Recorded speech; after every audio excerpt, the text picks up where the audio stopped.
ধরিত্রী রক্ষায় আমরা ধরার পক্ষ থেকে আমরা আজকে সিলেটে কিছু গাছ লাগাচ্ছি। আরবান হিট আইল্যান্ডের প্রকোপ সম্পর্কে আপনারা সবাই জানেন যে আমাদের অবকাঠামোগত উন্নয়নের পাশাপাশি আমাদের শহরের ভেতরে গাছের সংখ্যা মারাত্মকভাবে কমে যাচ্ছে, যার ফলে শুধু মানুষ না, আমাদের যে পশু পাখি আছে বা পাখালি মানে যা পাখি যারা আছে তাদেরও একটা নিরাপদ আশ্রয়ের কোনো ব্যবস্থা নেই। আমরা সেজন্যই ধরিত্রী রক্ষায় আমরা ধরার পক্ষ থেকে সিলেট শহরের মাঝে যেখানে আইল্যান্ডগুলো রয়েছে রাস্তার ঠিক মাঝখানে, সেখানে আমরা বিভিন্ন ধরনের ছায়াদানকারী এবং পরিষ্কার বাতাস প্রদানকারী গাছ আমরা লাগাচ্ছি। এই গাছগুলোর কারণে এখানে রাস্তায় উত্তাপ কম থাকবে। অ্যাসফল্টের যে রাস্তাটা আছে সেই অ্যাসফল্টের রাস্তায় যে তপ্যতা, সেই তপ্যতা অনেকাংশেই কমে আসবে বলে আমরা বিশ্বাস করি। আমাদের এই গাছগুলো লাগানোর উদ্দেশ্য একটাই যে এ সমাজ আমাদের, এ রাষ্ট্র আমাদের, এ দেশ আমাদের, এ দেশকে রক্ষা করার দায়িত্ব আমাদের। আমরা সকলে মিলেই আমরা এই দেশকে সুন্দরভাবে গড়ে তুলতে চাই, দেখাতে চাই যে আমাদের এই সব কার্যকারণের ফলে আমাদের দেশ আরো ভালো থাকবে। আমরা জানি পৃথিবীতে এই মুহূর্তে বৈশ্বিক জলবায়ুর কারণে, পরিস্থিতির কারণে সমুদ্রপৃষ্ঠের উচ্চতা বেড়ে যাচ্ছে। সেই সমুদ্রপৃষ্ঠের উচ্চতা আমাদের এই অঞ্চলে পৃথিবীর উন্নত দেশগুলোতে কার্বন পোড়ানো হয়, আর তার বিপদগ্রস্ততা আমাদের বাংলাদেশের মানুষরা আমরা আমাদের প্রান্তিক জনগোষ্ঠীরা অনুভব করেন। এসব থেকে বাঁচার একটাই উপায়, সেই উপায় হচ্ছে প্রচুর পরিমাণে পরিবেশ সংরক্ষণ করতে হবে, গাছ লাগাতে হবে, আমাদের নদ এবং নালা যেগুলো আছে সেগুলাকে পরিষ্কার রাখতে হবে, পলিথিনের ব্যবহার কমাতে হবে। তাহলেই আমরা একটি বাসযোগ্য সুন্দর সমাজ ব্যবস্থা গড়ে তুলতে পারবো। আমাদের ভবিষ্যতের যারা আছেন, আমাদের উত্তরাধিকারী, তাদেরকে আমরা একটা বাসযোগ্য পৃথিবী উপহার দিতে পারবো।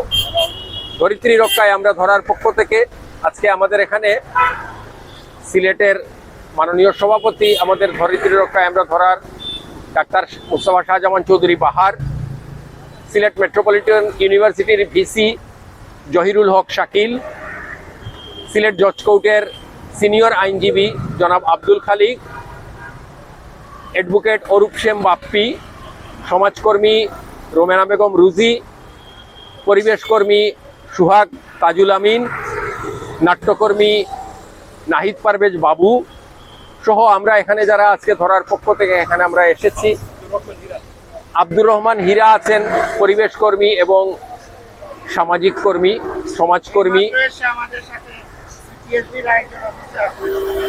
সিটিএসবির এক ভদ্রলোকও আমাদের সাথে সরকারি দপ্তরে চাকরি করেন, কিন্তু তারাও আমাদের সাথে এসে দাঁড়িয়েছেন এখানে। আমরা সকলে মিলেই তো আসলে এই নগরবাসী, সরকারি বেসরকারি বলে আলাদা করে কিছুই নাই।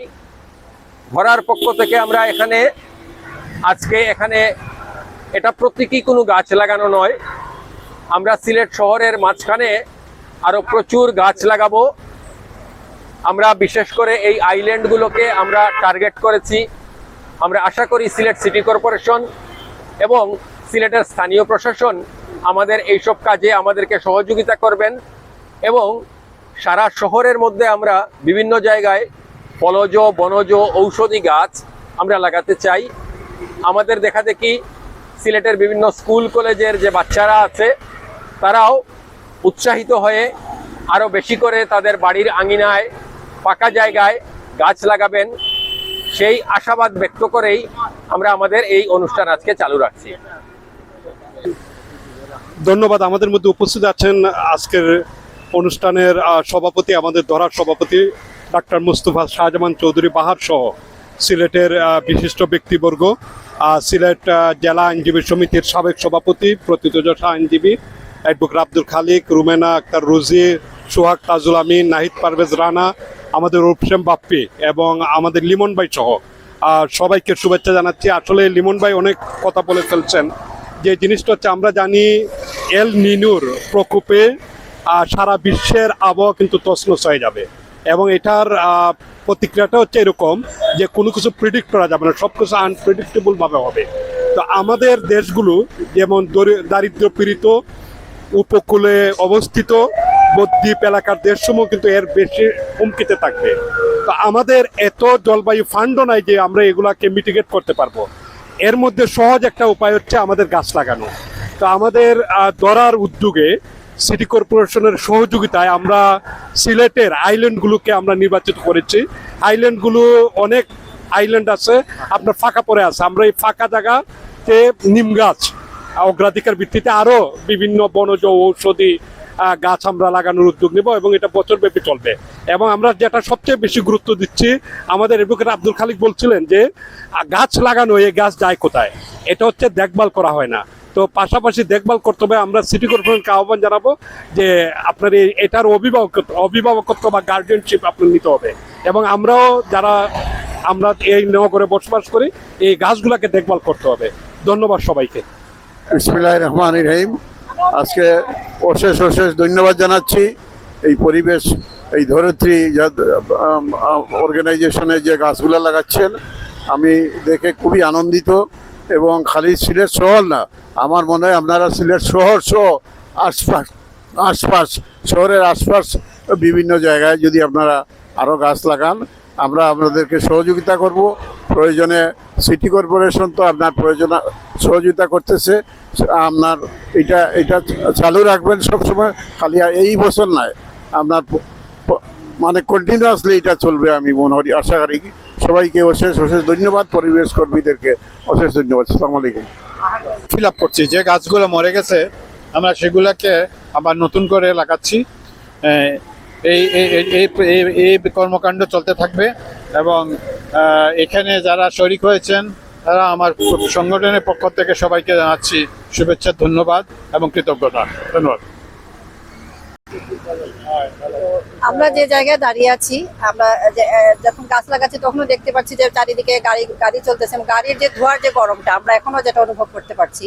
তো আমরা চিন্তা করেছি যে আইল্যান্ডের এই যে ফাঁকা জায়গাগুলো যদি আমরা নিম গাছ লাগাই বা ঔষধি গাছ, যে দেশীয় গাছ যেগুলো লাগাই, খুব একটা বড় হবে না কিন্তু বাতাস দিবে, এবং আমাদের এই যে দূষিত হচ্ছে বায়ুটা সেটাকেও ইয়ে করতে পারবে। এবং আমরা দেখছি যে আমাদের পিছনে অনেকগুলো হসপিটাল, এবং হসপিটালগুলোতে এসির ব্যবহার হচ্ছে, এবং এই এসির যে কার্বন ডাইঅক্সাইডটা বের হচ্ছে, এবং এইটার যে গরম বাতাসটা এই আইল্যান্ডগুলো এবং বিভিন্ন শহরের যে জায়গাগুলোতে প্রচন্ড গরম, আমরা চিন্তা করলাম যে এই জায়গাটা বেছে নিয়েছি যে আমরা যদি কয়েকটা নিম গাছ লাগাই। একটা অতটা হয়তো লাগাতে পারবো না, যেহেতু সিটি কর্পোরেশন থেকে আগেই গাছ লাগানো আছে, তারপর আমরা যেখানে ফাঁকা জায়গা পাচ্ছি সেখানে লাগাচ্ছি।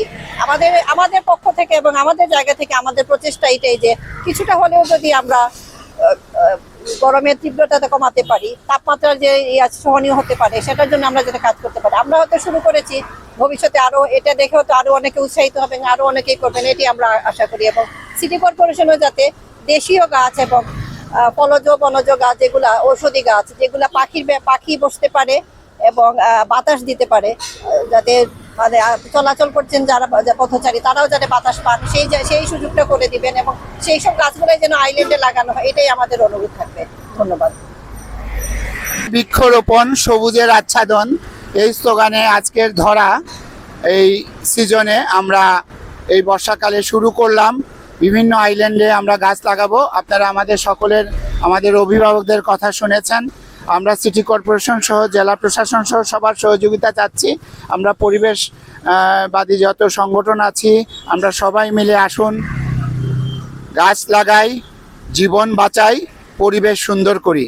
সবার প্রতি রইল শুভকামনা। আজকে 5ই আগস্ট আমরা আজকে থেকে শুরু করলাম গাছ বৃক্ষরোপণ লাগানো মানে কর্মসূচিটা। সবাই আমাদেরকে সহযোগিতা করবেন, ভালো থাকবেন, সবার মঙ্গল কামনা করি। ধরিত্রী রক্ষায় আমরা ধরার আজকের বৃক্ষরোপণ আয়োজনটা খুব প্রয়োজনীয়, এবং সবথেকে উল্লেখযোগ্য বিষয় যে আমরা যে গাছগুলো নির্বাচন করেছি আমরা শুধুমাত্র দৃষ্টিনন্দন বা ফ্যান্সি গাছের দিকে আমরা তাকাচ্ছি না, আমরা তাকাচ্ছি প্রয়োজনের দিকে। পরিবেশ বিশেষজ্ঞরা রাস্তার পাশে যে ধরনের গাছ লাগানো বলে প্রয়োজন মনে করেন আমরা বেছে বেছে সেই গাছগুলো এনেছি এবং সেই গাছগুলো আমরা এই রাস্তার পাশে রোপণ করব। আমরা সবাই সচেতনভাবে বৃক্ষরোপণের উদ্যোগ আরো জোরদার করি। ধন্যবাদ। আমাদের ধরিত্রী রক্ষায় আমরা ধরার পক্ষ থেকে আজকে যে বৃক্ষরোপণের যে কর্মসূচি, সেটা আসলে এই মুহূর্তে আমরা হয়তো এটা এখানে আপাতত আমাদের এই প্রোগ্রামটা হয়তো জাস্ট শেষ করছি, কিন্তু এই প্রোগ্রাম আসলে শেষ না, এটা চলমান থাকবে। আমরা আশা করছি নগরবাসী এবং স্থানীয় প্রশাসন সবাই আমাদেরকে এই কাজে সহযোগিতা করবেন। সবাইকে ধন্যবাদ। আব্দুল মুনায়েম ভাই এসেছেন আমাদের সাথে, সহমর্মিতা প্রকাশ করছেন এখানে এসে গাছ লাগানোর জন্য। ধন্যবাদ আপনাকেও মুনায়েম ভাইকে।